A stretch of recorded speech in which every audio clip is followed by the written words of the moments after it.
Sometimes you want to bring in an outside media file, like a picture or video. So over to the right of the text box tool is this button that says Media. So we'll click on that, and it gives us a way to browse through our computer. So I've got a picture of my son and I from a while ago, and it's a little under a meg. So I double click on that.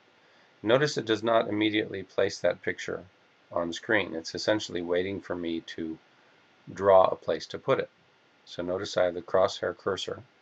So I'm going to put my pen down and drag up to here and let go. And now I have a picture. And as I release, it gives me those same menu options as I had with the text box.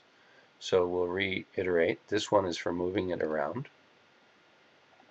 This one is for resizing it. This one gives me a menu option.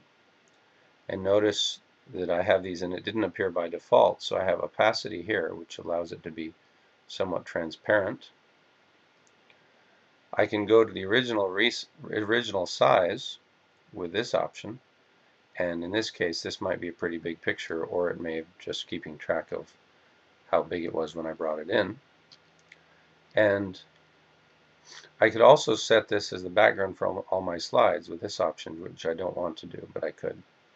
I can delete it, I can change layers and so on. So I'll close that menu. And then also, I couldn't get this to work properly on the text, but I can get the rotate tool to work with pictures. So that's a photo. Now let's put in another media file. I'm going to make a new slide. This time I'll pick black, and I'll click the media button.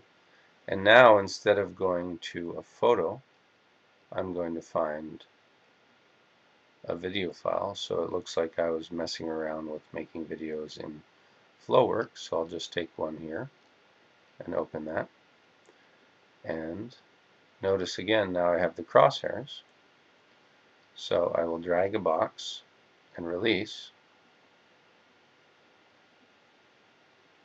And now I have a video on my screen.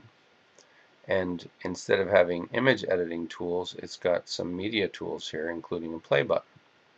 So I can click the play button, and you actually see the AVI playing within the Flowworks interface.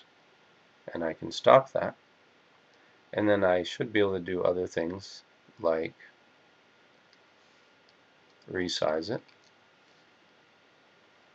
show and hide that menu. I'm sorry, the other one was move it, resize it. And as with the text box, this one doesn't seem to really want to rotate. So it's unfortunate that they include that button when it doesn't work, but I think they're trying to create a consistent interface, or perhaps they're using a component that always looks the same even though it doesn't always apply. So in the previous slide we put a picture.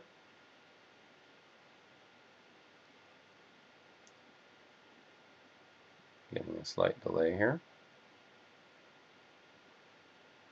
And in the next slide we have a video, and the video actually can be played,